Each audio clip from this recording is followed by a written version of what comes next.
Hey Kooky kids, today we are reading George's Amazing Adventures, Marshmallows for Martians by Adam and Charlotte Guillain and Lee Wildish.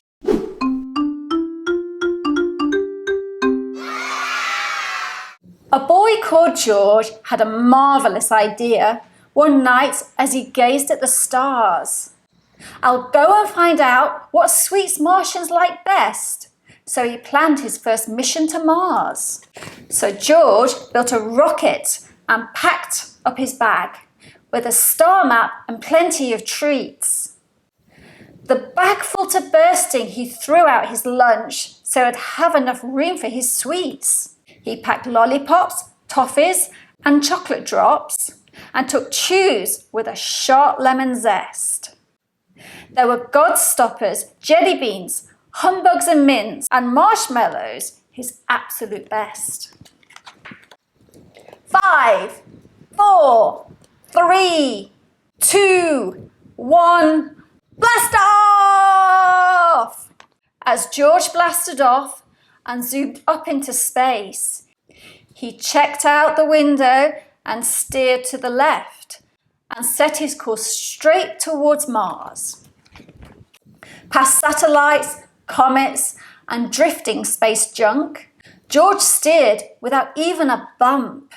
Then he finally saw the red planet appear and landed on Mars with a thump. George opened the door in a cloud of red dust. He jumped out and looked all around. At first, he saw no signs of alien life, but he could hear a very loud sound. George followed the noise to the top of a rock and peered down on an alien parade. Their outfits were shocking, but far worse than that were the yodeling yows that they made. "Excuse me," said George as he jumped from the rock. "Are you Martians?" he asked with a smile. "We're yodelers from Yodel," their leader replied, "and we've not had a snack for a while." So George gave the yodelers some treats that he'd bought. They gave all the lollies a lick. Then they gobbled the jelly beans up in a flash until they began to feel sick. "What have you done to our tummies?" they roared. "I'm terribly sorry," George said. "But maybe you won't be so greedy next time." Then he picked up his sweets and he fled.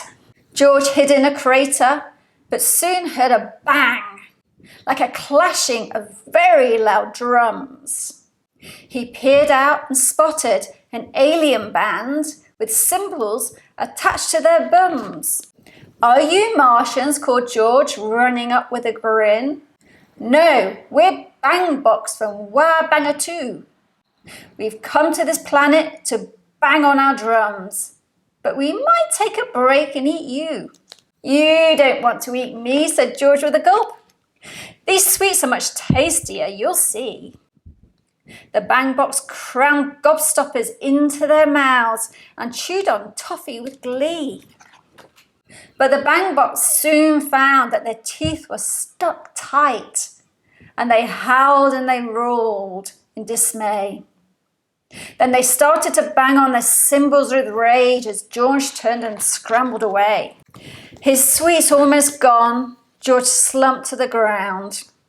"I give up. The Martians are gone. There are too many visitors making a noise."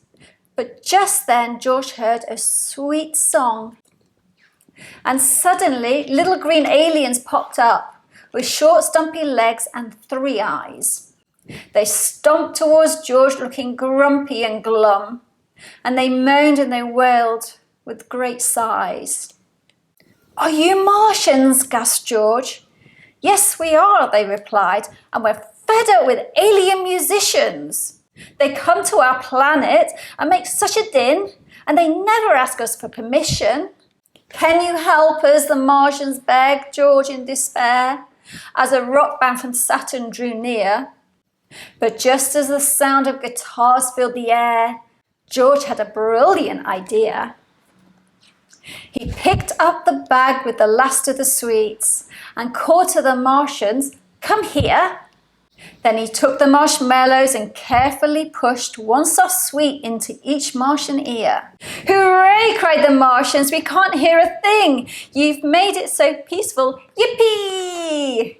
Then George jumped in his rocket and waved them goodbye as he zoomed back to Earth for his tea. The end.